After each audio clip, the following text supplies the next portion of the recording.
Hello, and welcome to the show. It's Wrestling with Entertainment, the only audio experience on the web today, the trusted choice for interviewing all your favorite wrestlers every Tuesday and Wednesday, and previewing and reviewing the latest shows from WWE, AEW, New Japan, and everything in between every Saturday, and YouTube and Castbox, sponsored by Rogue Energy and Player One Coffee. I'm, of course, your host, James J., once again flying solo. They have not released Kaliko from the Staples Center for for AEW Revolution. He's still there. Um, Despite this fact, it's still a great day for Wrestling Wit. As last week on the show, we interviewed Joe Bravo and Mo Kelly. Two incredible interviews from two incredible individuals. Definitely go check those out if you haven't already. Um, Cannot recommend them enough. But always looking to the future. This upcoming Tuesday, we have Class Kincaid, the last action star, uh, from from the Great White North, Canada. We talk about action movies. We talk about matches. A match that he had with a comedian. We talk about matches against Eden Prince and a hell of a lot more. We talk about him being in a band before pro wrestling, maybe what he'll do after pro wrestling as well. So definitely go check that one out on Tuesday. And on Wednesday, we have Mayari back to Wrestle League. She is the current Wrestle League Women's Champion.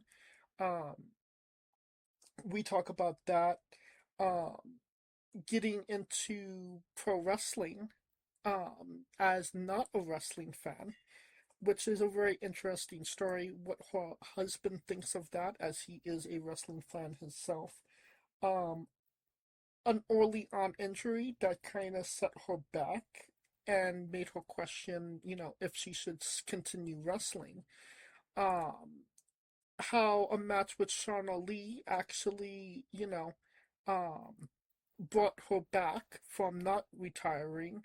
How Shaq Jordan gave her the confidence that she has now, and a hell of a lot more. You definitely want to go check that one out as well. And then on April 7th, we have Dewey Robson. On the 8th, we have Nathan Hope. On the 15th, we have Braden Ghost. And on the 22nd, we have Adonis Allen. So, April is packing up. Uh, Not that we're done putting ourselves over. We're never done, James. The spirit of Kaliko is inside me. It's a great day for wrestling, because we are wrestling with the news. And last night on SmackDown, A1 Sami Zayn captured the United States Championship for the third time, I want to say. Think that's accurate. Either way, he accepted the challenge from Carmelo Hayes. The match happened. Sami Zayn took the victory after actually maybe taking some help from Trick Williams. Um, so Sami Zayn, Trick Williams, WrestleMania, more or less just confirmed on that show. Um, Kind of sucks, honestly, if I'm being honest, because, excluding Carmelo when he was holding down that title for, so long and, doing a really good job at it as well. Excluding Ilya as well. Um, it seems like they're not necessarily, they were teasing that Tamatonga might have gone for it as well. That's not happening, unfortunately. And yeah, just I could make the argument that Trick Williams versus Sami Zayn would have been a big enough match for people to care. Um, Sammy still has his followers, and obviously Sammy has his haters as well. Um, Trick Williams is, just on fire right now. So, obviously, you know, I believe it was broken a couple of weeks ago that, they might do the double switch at Mania. You didn't need a title to necessarily do that. You could have just did it, with nothing on the line. But I digress. Um, Also on the show last night, Jelly Roll took his first ever WWE victory against Kit Wilson. Good on him. I mean, it wasn't a 5-star Kurt Angle versus Shawn Michaels match, but I think it got the job done. I mean, it was just a random SmackDown in Pittsburgh. I mean, they could have made it a bit bigger of a deal, but I could understand where, Jelly, doesn't want to take the spotlight away from, the stars. Um, I want to say that he's going to be involved in WrestleMania to some degree. Um, I hope he's not involved in the Randy Orton slash Cody Rhodes rivalry, considering he took an RKO last night. Um, but we shall see. Maybe the issues between him and Kit Wilson are not over. Maybe we'll get Kit Wilson and The Miz versus Danhausen and Jelly Roll. Like, legitimately, like, take my fucking money. Like, that should be a match. Like, please, if that was not the plan, make that the plan. Danhausen and Jelly Roll versus The Miz and Kit Wilson. Please make that a WrestleMania match. Um, People that are not on WrestleMania because they don't work for the company is the TNA Knockouts. Gail Kim went to Twitter to voice her displeasure with how the Knockouts have been treated as of late when it comes to TNA's booking of them. Um, and I would say that her issues are kind of warranted, honestly. Like, maybe even, I wanted to say like 5 years ago, but I would even go as far as saying 3 years ago. TNA has always had the strongest women's division in pro wrestling. Um, since 2006. So I mean, you're going back 20 years. Um, there was a long time in the a long time back in the day when they were still divas that when people would ask me who's my favorite women's wrestler, it was Gail Kim. It was just like a default answer at that point because WWE did not have a solid, women's division, unfortunately. And the TNA Knockouts have always had a consistent, women's roster. Um, and again, that goes up until maybe like a couple years ago. And now I would say that this is maybe the weakest it's been, honestly. You have Tessa, who is well, not a TNA original, but I mean, she's only worked for TNA out of the big three, properly, I would say. Um, and then you have Ariana Grace as their knockout champion when she is a TNA star, NXT star, I should say. But I mean, look who we have on the roster right now. Elisa Edwards, I mean, solid, always has been. Asked by Elegance, not currently wrestling. Danny Luna. I mean, she's a solid hand, but I mean, you have to actually have somebody to wrestle. Um, Daria Ray, who is actually an active wrestler. I don't expect her to, be wrestling unless absolutely necessary. Elena Black, who, could flip flop at any point in time. Gio Miller had a match. It was not the best. Um, you have the tag team champions, Hedor and M by Elegance. Um, I mean, indie darlings for sure. Um, but then you have Indy Hartwell. Um, you have Victoria Crawford. You have Li Yang Lee. You have who else am I missing here? Um Mariah Sadie, like all WWE alumni. Like, I mean, it's kind of the women's division was never so saturated, I would say. Um, I mean, they're solid hands for sure, but they're just not getting. They don't have what they once had when,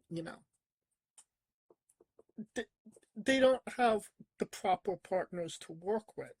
I mean, Masha was there. I don't know if Masha's still considered uh, on the TNA roster or they let her go. But I mean, it's just sad.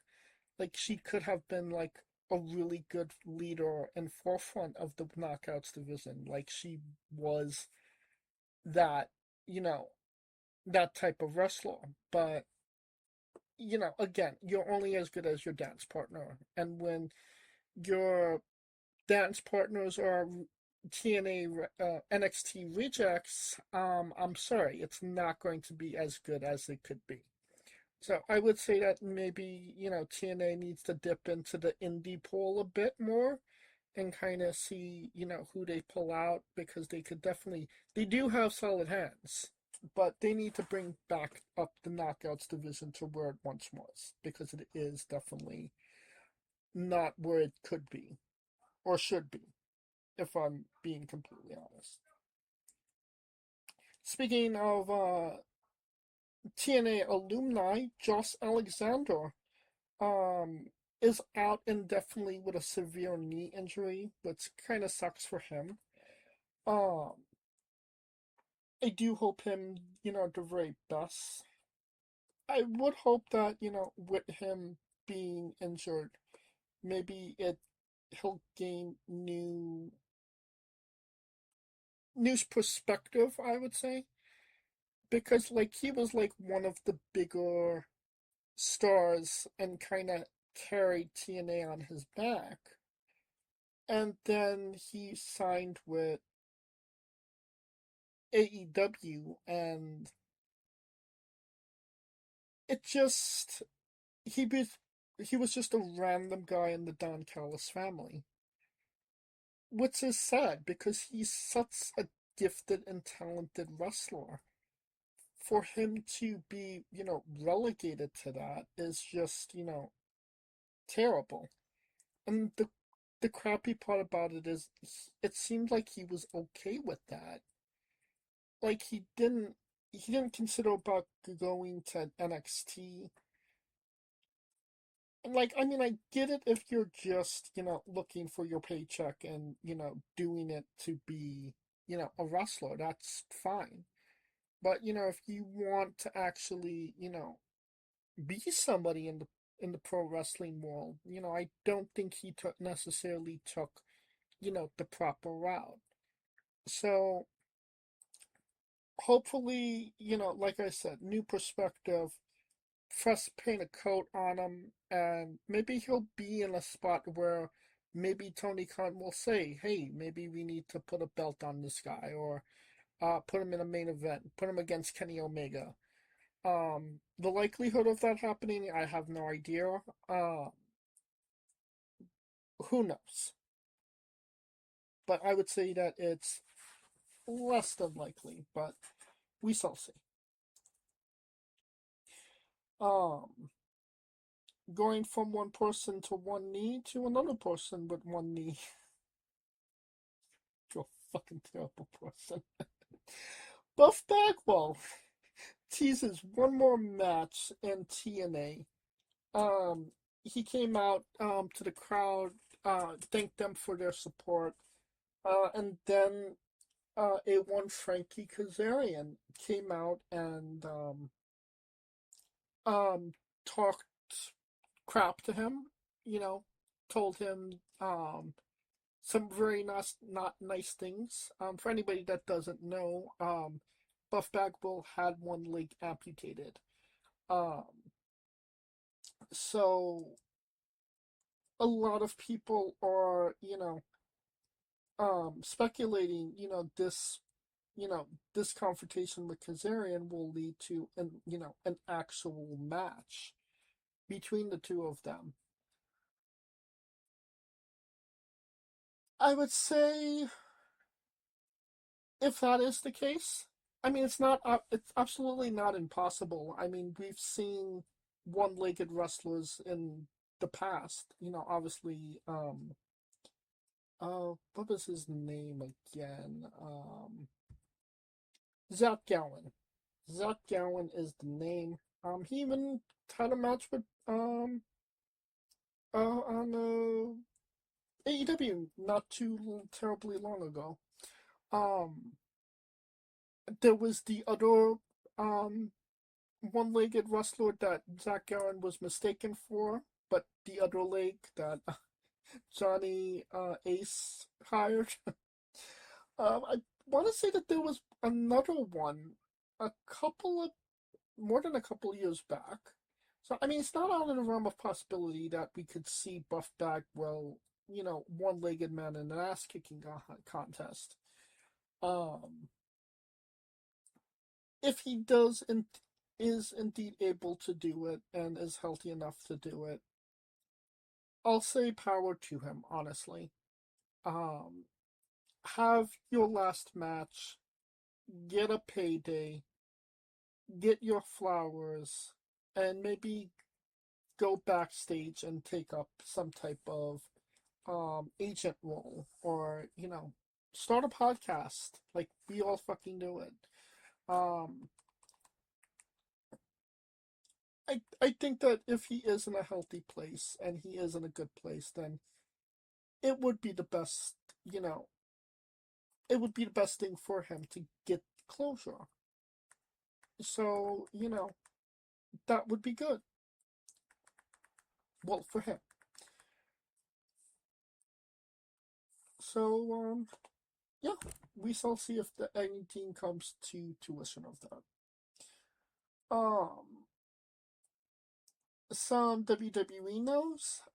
Bad News Brown and Psycho Sid Vicious are officially Hall of Fame inductees class of 2026. Um, Sid, I would say, is long overdue. I would say I kind of feel like Sid was already went in. If I'm being honest, I could have swore that they put him, but apparently not. Um,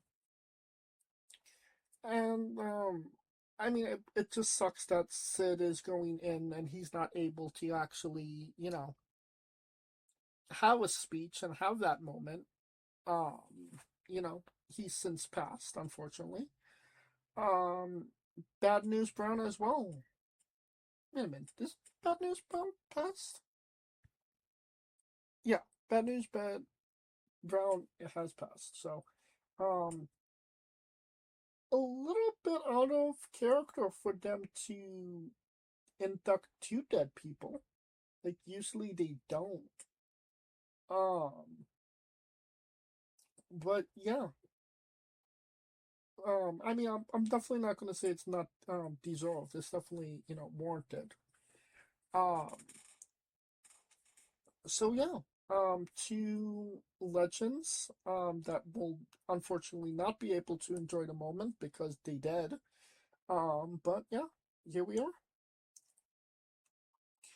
Um, Somebody that um maybe enjoyed the moment too well was a preschool director who stole $350,000 for which she paid WWE. She purchased WWE tickets because yeah, and they weren't even front row. I mean, they were still cheap seats. I mean, that's the point that we're at this point. That we're stealing money from children in order to pay for our WWE tickets because they're that damn expensive. Like, it's unfortunate, but again, here we are. I don't know any more information about that.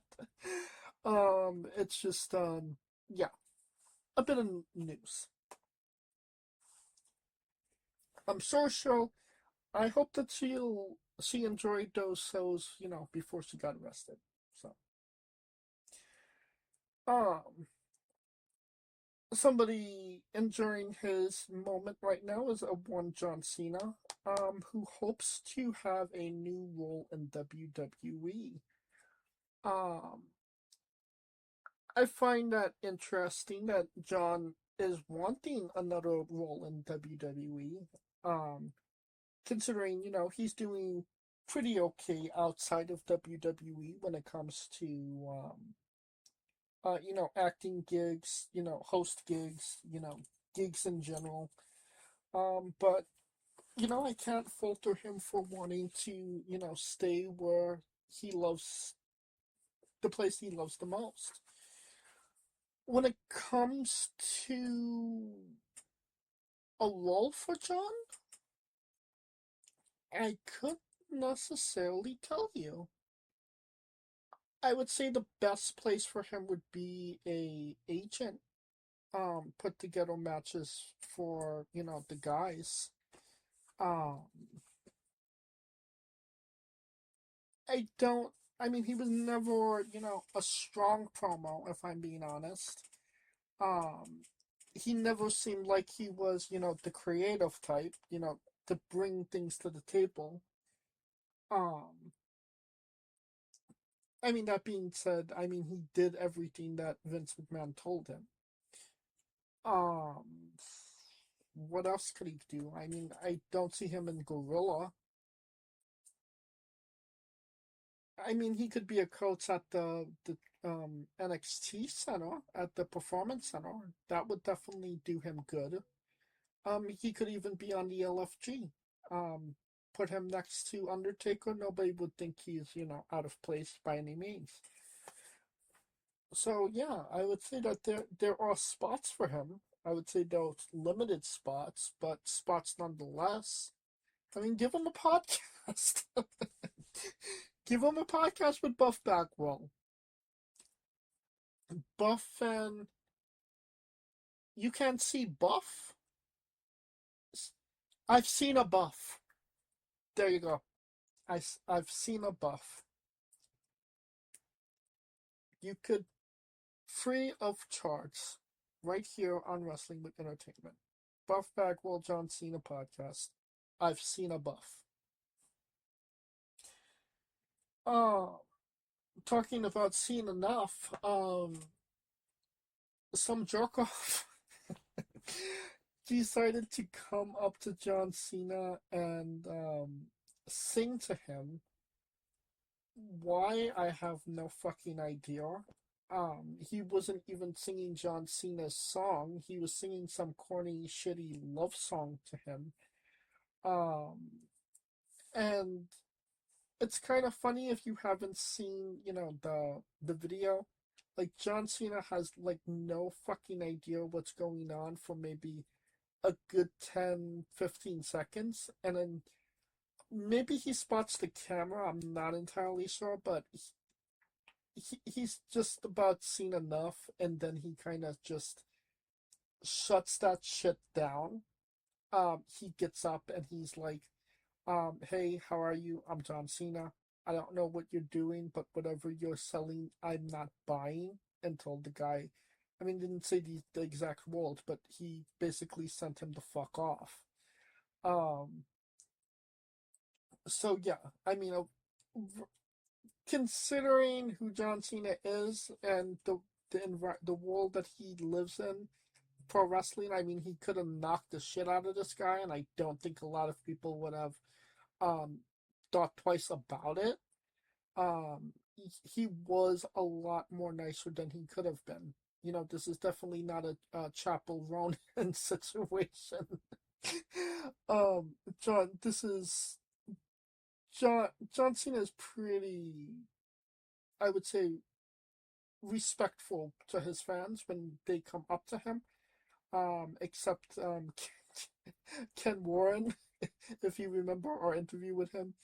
Um, but what I'm trying to say is, if you're respectful to him, he will be respectful towards you. So keep that in mind the next time you wanna, sing in front of John Cena, especially not a John Cena song as well. And I mean, this is also coming off the cusp of when he a couple of days ago when a fan said, I have cancer, can I have a hug? And John Cena's like, of course you can have a hug, and gives him the best John Cena hug he could give. So, you know, to each their own. Another bit of news this week that came out was Maria Malenko, daughter of Dean Malenko, has signed with WWE. I wasn't even aware that Dean had a daughter that wrestled, but so she does, and she's wrestled for Noah in Japan, and now, yeah, she did WWE tryout, got signed, and she's going to be reporting sooner rather than later. I mean, if she's half the wrestler her dad is, then I mean we're in for a treat. I could definitely see um a Malenko versus Flair match would not suck. Um, Maybe we'll see some more personality out of her than we did her dad. Um, but yeah, if they don't name her the woman of 1,000 holds, I will be sorely disappointed. And more so, I would be sorely disappointed if we didn't get a woman of 1,004 holes, and 20 of those holes are the armbar. Who could pull that off? I have no idea. Probably Becky Lynch would be the best person to beat a woman of 1,004 holes. Maybe a woman of 4,000 holes. Who knows? But yeah, I would say there could be a lot of opportunities there, if they give them. Um, but we shall see what happens with Maria Malenko. All right, that will conclude our coverage of the news. And now a quick word from our sponsors. Hey, folks, this is the Colossal Mike Law, and you are listening to Wrestling with Entertainment. Enjoy the show. Support these guys. We appreciate it very much. We'll see you at ringside.